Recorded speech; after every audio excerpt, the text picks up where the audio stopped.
Dalam pembentangan, sesi pembentangan diteruskan lagi di bawah tajuk keberkesanan penggunaan bilik Snow-Zealand dalam mengatasi masalah sensori murid berkeperluan khas.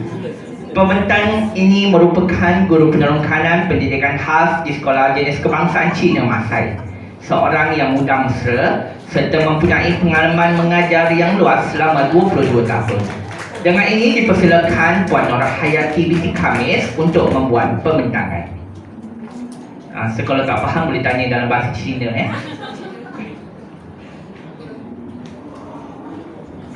Bismillahirrahmanirrahim. Assalamualaikum warahmatullahi wabarakatuh.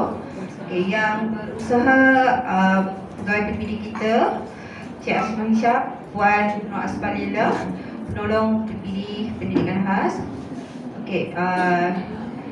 Yang dihormati JKD Menengah Puan Suryati binti Tayun. Yang dihormati juga JKD Rendah Puan Muhaidin binti Abdullah. Rakan guru-guru semua dah. Saya tak berniat dah untuk bercakap banyak, bercakap panjang sebab kita kejar masa. Saya mengajar di SJKC Masai, GPK pendidikan khas yang pertama di SJKC Masai, sebab difahamkan dua orang GPK dapat surat tapi tak berani masuk mengajar di SJKC Masai, terutamanya pendidikan khas. Saya terus pada tajuk kita pada hari ini ialah keberkesanan penggunaan bilik Snow-Zealand dalam mengatasi masalah sensori murid pendidikan khas. Kami membincangkan kalau di sekolah rendah dia berbeza dengan sekolah menengah. Kalau sekolah menengah dia lebih banyak fokus kepada kejayaan MBK. Kalau kami di sekolah rendah, dia lebih fokus kepada penguasaan murid, kepada pengurusan diri, masalah tingkah laku dan juga 3M untuk penyediaan murid-murid kita ke sekolah menengah. Saya cerita dulu latar belakang PPKI di SJKC Masai. PPKI di SJKC Masai dibuka pada tahun 2005 dengan 5 orang guru. Dengan 5 orang murid dan seorang guru. Selepas tu pada pertengahan 2006, kelas pendidikan khas di SJKC Masai terpaksa ditutup sebabnya gurunya berpindah. Bila gurunya berpindah, jadi setahun setengah murid tidak belajar, murid berhenti. Jadi pada tahun 2008, ibu bapa beramai-ramai pergi ke PPD merayu supaya kelas pendidikan khas di SJKC Masai dibuka semula. Itulah wujudnya pada tahun 2008 pertengahannya dibuka dengan 17 orang murid bersama dengan 2 orang guru. Selepas tu pertambahan lagi berlaku pada tahun 2009 dan juga berikutan dengan itu pada tahun 2014. Saya masuk di kelas sebagai penolong kanan di SJKC Masai pada tahun 2011. 2014 kita dapat peruntukan sebanyak 50K. Disitulah sebabnya sebelum ni kelasnya hanya tak ada apa-apa, dia lapang aja macam tu lagi. Dan kita tengok pun macam boleh ke murid-murid pendidikan khas belajar dalam keadaan yang sebegitu. Jadi bila tahun 2014 kita dapat peruntukan 50K dan kita buat perubahan lah. Kita buat penambahbaikan dari segi kelas, ruang dapur, ruang pengurusan diri. Dan sehingga kinilah kami ada kelas 5 buah kelas dengan seramai 37 orang murid berserta dengan 5 orang guru dan 3 orang PPM. Dan juga kami adalah beberapa bilik seperti bilik sensori Snow-Zealand. Kita ada juga bilik yang seni kreatif, bilik exercise room. Bilik-bilik itu diwujudkan oleh guru besar saya setelah banyak bilik-bilik darjah yang kosong pada awal Mac. Kebanyakannya murid-murid kita telah berpindah ke SJKC Ladang Resik. Bila banyak bilik-bilik darjah yang kosong, jadi berusaha bagi kuranglah laluan kepada murid-murid pendidikan khas. Sebab guru besar saya sangat-sangat alert dengan pendidikan khas. Dia sangat-sangat memberi keutamaan. Sebab tu saya pelik kenapa sebelum ni kalau ada GPK yang ditawarkan masuk ke sekolah SJKC tapi dia tak berani masuk. Sebab dia kata saya takut nak masuk. Tapi bagi saya dah hampir 10 tahun di SJKC saya rasa banyak peluang yang kita boleh buat di SJKC Masai. Sebabnya guru besar dia akan fikirkan, okey cikgu, apa yang cikgu nak buat, cikgu bagi rasional, cikgu boleh jalan. Sebab PIBG kita sangat-sangat membantu. Okey, sebab saya berada di SK dan saya berada di AKC, saya rasa di SJKC kita cikgu ni rajin tak rajin sahaja. Kalau kita di SK, kita kena fikirkan macam mana kita nak cari duit. Berbeza. Okey, dan atas cikgu juga. Okey, next. Okey, ini gambar-gambarnya dah. Okey, tengok tu kelas yang tahun yang sebelum saya datang tu, yang permulaan buka tu hanya bangunan buruk macam tu yang ada anai-anai sahaja. Okey, lepas tu dipindahkan. Okey, yang ini kelas yang saya kata sebelum dapat peruntukan. Sangat kesian sebab murid belajar dalam keadaan macam ni yang tak ada apa-apa sesekat. Okey, dan saya pelik juga kenapa dekat situ mesti ada ibu bapa. Dan difahamkan bila saya tanya kenapa perlu ada ibu bapa, diorang kata diorang tak ada asas untuk mengajar pendidikan khas dan banyak ikut style belajar di center. Okey, itu yang berlaku macam itulah. Okey, bila kita dapat peruntukan, okey next. Okey, bila kita dapat peruntukan, okey ini yang saya dah buat dah. Kita adakan sesekat, lepas tu kita ada bilik seni kreatif yang besar bagi. Okey, kita ada bilik exercise room, kita ada bilik sensory integration dan kita ada bilik snorkeling. Okey, hari ini saya nak fokuskan tentang bilik snorkeling sahaja. Okey. Okey. Saya takut nanti ada cikgu-cikgu, mungkin kalau cikgu-cikgu aliran pendidikan khas, dia tahu apa itu snorkeling. Okey, kalau dia rakan-rakan kita yang pentadbir, yang guru penolakan yang satu, okey, cikgu-cikgu yang tak ada kelas pendidikan khas, okey, saya terangkan dulu apa maksud snorkeling. Okey, snorkeling bermaksud ialah baca tu kan cikgu. Okey, maksudnya ialah apa? Berasal daripada bahasa Belanda iaitu snorkeling, aktif, eksplorasi, dozen, pasif, relaksasi dan jaman. Okey, bilik snorkeling ni dia merupakan satu bilik multisensory. Okey, yang melibatkan penggunaan dan rangsangan kelima-lima deria yang pada masa yang sama. Lima deria tu apa cikgu? Dia mesti ada apa? Okey, cikgu tengok situ mesti ada penglihatan, pendengaran, sentuh rasa bau dan rangsangan sendi. Okey, snorkeling ni dia maksudnya konsep dia melibatkan persekitaran dalaman sesebuah bangunan atau bilik yang direka cipta bagi menyediakan keselesaan dan ketenangan dengan menggunakan peralatan yang khusus. Okey, mungkin cikgu tak nampak lagi gambaran dia. Selepas ni nanti saya akan bagilah beberapa gambar yang cikgu boleh jelas tengok. Okey, ini rupanya snorkeling. Okey, next. Okey, fokus kajian Okey, fokus kajiannya ialah untuk merangsang sensori murid, terutamanya murid autism, agar dapat meningkatkan tumpuan murid dalam aktiviti pembelajaran dan pengajaran di dalam kelas. Okey, kami fokuskan murid autism dahulu sebab di SJKC ramai murid autism. Kami menghadapi masalah sebab murid autism dia tak ada bahasa, dia dengan dunia dia sendiri dan kami sangat-sangat bermasalah dan sebab itu kami cuba juga untuk dapatkan mana-mana tajaan untuk mewujudkan bilik ni. Okey, objektif umum cikgu boleh baca merangsang perkembangan minda murid melalui 5 rangsangan asas sensori iaitu penglihatan, pendengaran, sentuhan, bau rasa serta rangsangan sendi. Okey, lepas tu kita ada objektif khusus.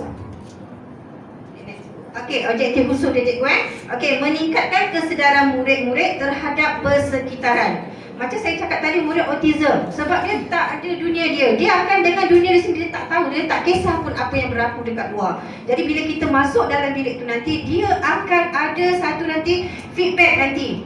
Nanti saya akan tunjukkan satu video macam mana nanti murid tu daripada dia tak tahu nanti dia akan tahu. Dia akan pergi macam okey, dia akan ada respon nanti dengan satu benda.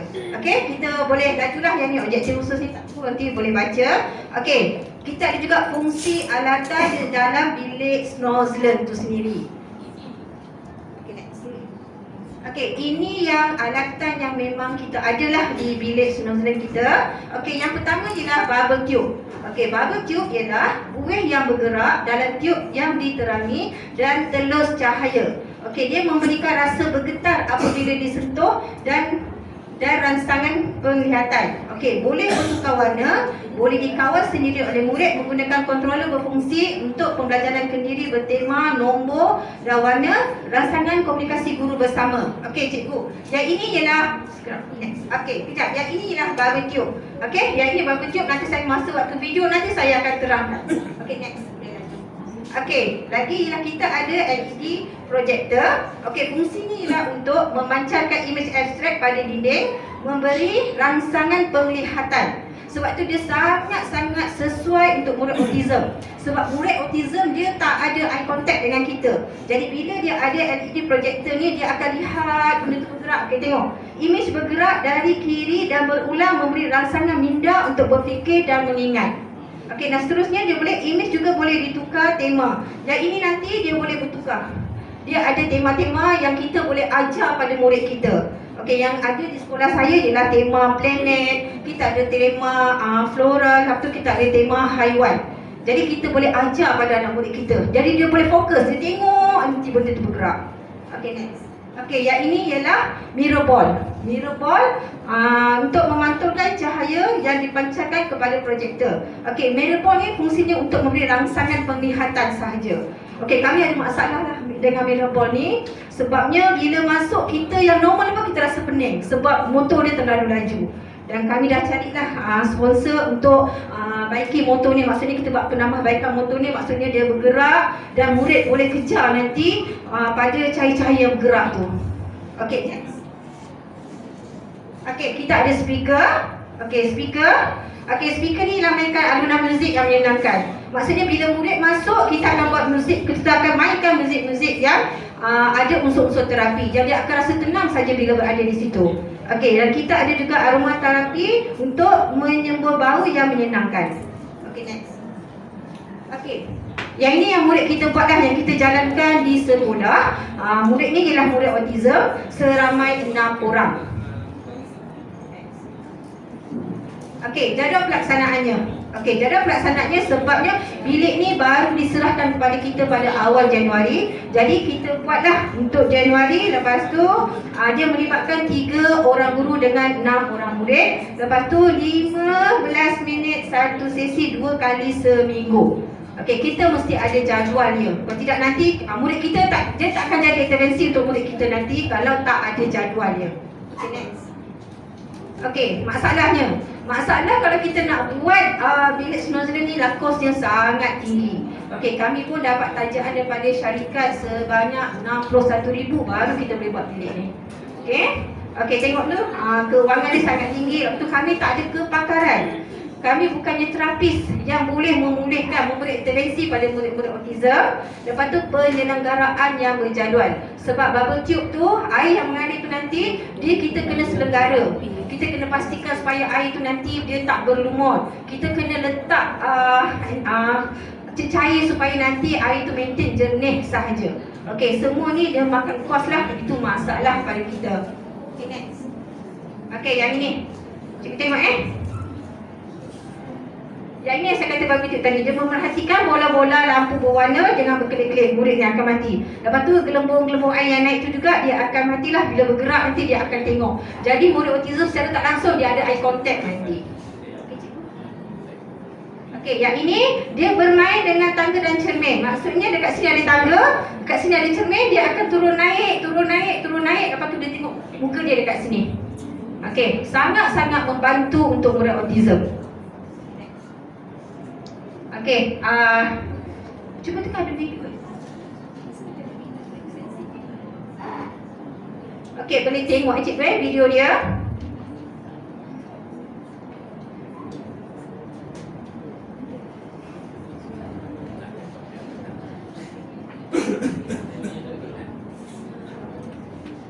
Boleh tu.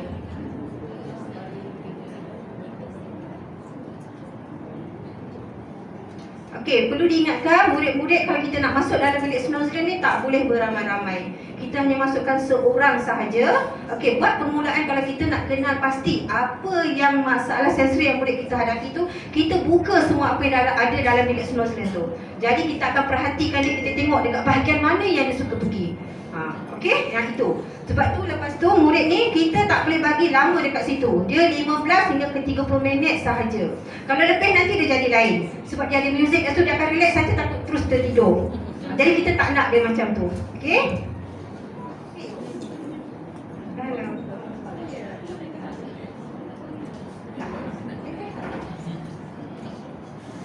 Okey, dekat video ni nanti sebenarnya video ni nanti murid saya akan datang kat sini lah. Dia akan naik, lepas tu nanti bubble tube ni akan bergerak. Lepas tu nanti kat bubble tube ni dia ada vibration. Maksudnya murid kita saya ni boleh peluk, dia rasa getaran. Okey, itu untuk kita apa? Kita rangsangkan sensori dia. Okey, nanti ada ikan-ikan yang akan bergerak dekat sini. Ikan-ikan turun naik, nanti dia akan tengok ikan tu. Turun naik ikan tu pun dia akan tengok juga nanti.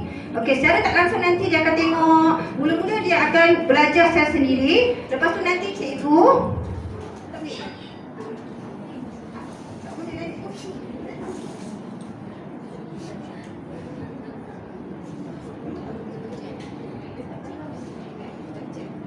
Okey, saya ada masalah teknikal sikit. Sebenarnya video ni sangat membantu untuk saya terangkan pada cikgu.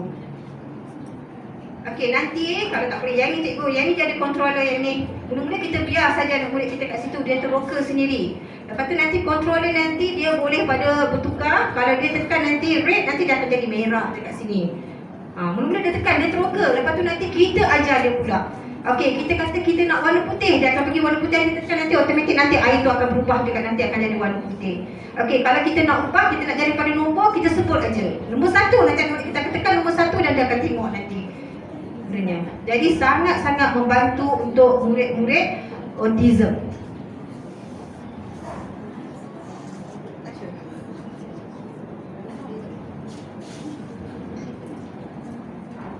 Sebenarnya saya lebih pada video. Bila video cikgu nampak, jadi boleh tahu kan biliknya macam mana. Okey ni cikgu tengok. Okey tengok apa yang nak boleh saya buat. Okey, ini yang sebenar yang ada di sekolah saya lah. Okey. Okey, dia akan peluk. Sebabnya dekat bubble tube tu dia bergetar. Sebab tu dia suka pegang. Dia nak pegang. Lepas tu nanti dia boleh tengok ikan-ikan tu. Okey, dia boleh peluk, dia boleh duduk nanti. Kita biar saja. Kita biar tapi kita tengok dari luar. Bukan kita biar saja anak murid kita macam tu. Okey?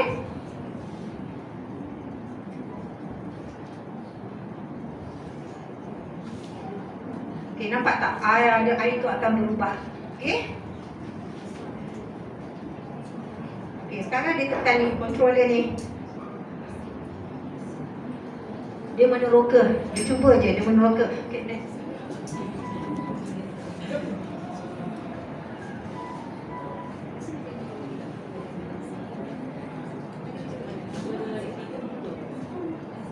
Okey, yang ini tadi pada projektor tu. Nampak? Dia pergi dekat dinding, kita pancarkan tu, dia pergi aja. Dia pergi peluk, dia rasa sebab projektor tu sentiasa bergerak. Okey, yang ini kita biarkan saja dengan murid kita. Okey, nanti bila kita nak berkomunikasi dengan murid nanti, kita akan cakap dengan dia. Okey, mana ikan dia akan pergi. Sebab dia tak ada bahasa, nanti dia akan pergi. Fish, dia akan pergi dekat fish. Macam tu. Okey, yang ini, nampak ni. Dia sangat suka benda macam ni. Sampai anak murid saya dia cakap macam ni. Kalau datang pagi-pagi nanti dia akan cakap, cikgu nak masuk disco room. Dia akan cakap macam tu, nak pergi bilik disco. Tapi kita kena ajar. Sebab kita cakap dengan dia, sekarang kita ada masa, kita tunjukkan jadual dengan dia. Jadi secara tak langsung dia belajar untuk mematuhi peraturan. Sebab ada jadual. Bukan suka-suka dia pergi sana. Okey? Okey, hari ni lah. Okey, ada video lagi tadi. Dia ada ni. Okey.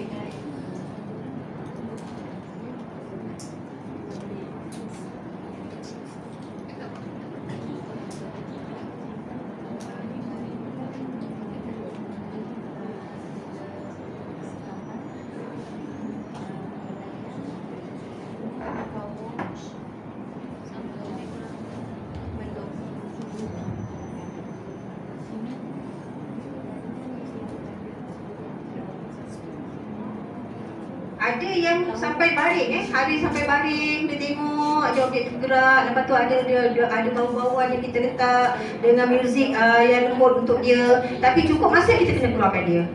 Okey, dia tak boleh berterusan. Kadang-kadang ada yang pandai dari kita cikgu ni, dia saja buat tantrum sebab dia nak masuk dalam bilik tu. Okey, lepas tu kita dah masukkan, dia dah okey, dia keluar balik semula, dia saja buat tantrum. Itu kita tak layan. Kita kena dengan cara kekerasan pula. Kita ada jadual dan cikgu kita pun padat dengan jadual dia, jadi kita bukan sepenuhnya kita kena ikut saja apa kemahuan murid kita. Okey?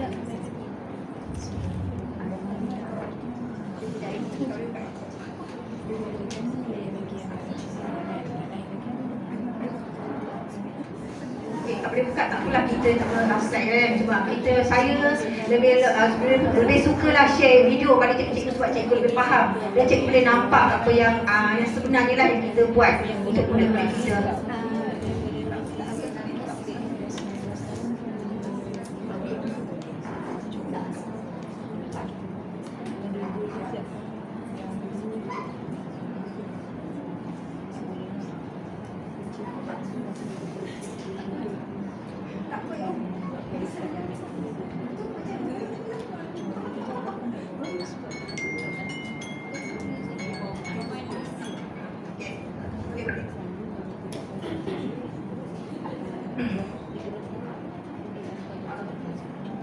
Okey, yang ini macam dah akhir tadi dah.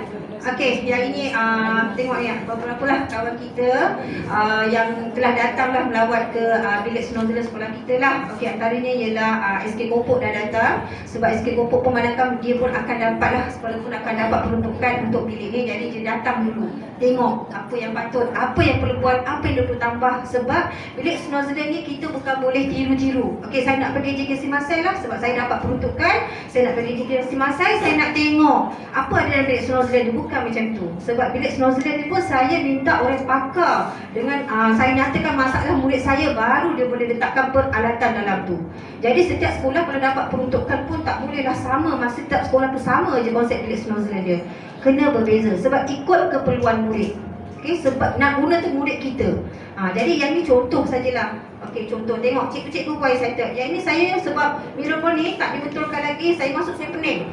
Memang sangat pening. Sebab dia pusing macam mana sekolah itu, memang sangat pening. Sebab konsep ni lah untuk murid pijak, kejar tu dia pijak. Sebab nanti dia akan berwarna-warni, nanti lampu tu akan tukar. Tapi yang ini dia masih lagi laju dan kita ada tengah cari peruntukan lah untuk membetulkan mirror ball kita ni.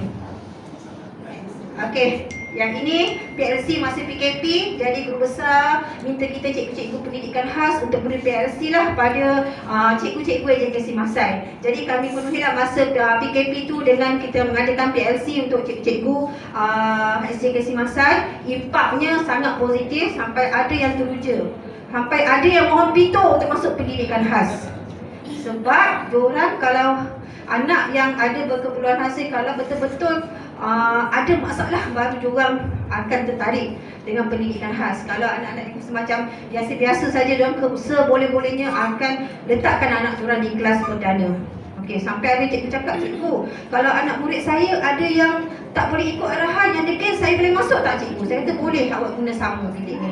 Tapi tak boleh libatkan kita cikgu pendidikan khas lah, sebab kita dah buat PLC untuk diorang dan diorang boleh guna bilik ni. Okey, tengok, diorang pun sangat teruja. Okey, yang saya pelik sampai datang jumpa saya nak masuk pito. Cikgu, saya nak tukar lah, nak masuk pendidikan khas. Okey, itu saja. Saya minta maaf dulu banyak-banyak sebab ada beberapa video sebenarnya yang saya nak share pada cikgu semua, tapi mungkin ada masalah teknikal sikit yang kita tak boleh nak share lah.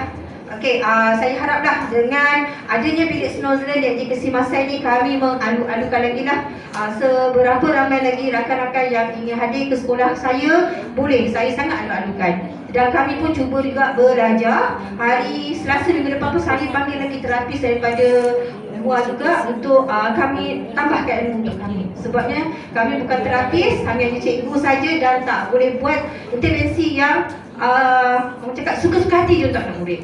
Okey, itu saja daripada saya. Okey, kalau ada apa-apa pertanyaan, nak datang ke sekolah ke, boleh PM dengan saya lah, ataupun direct telefon sekolah pun tak apa.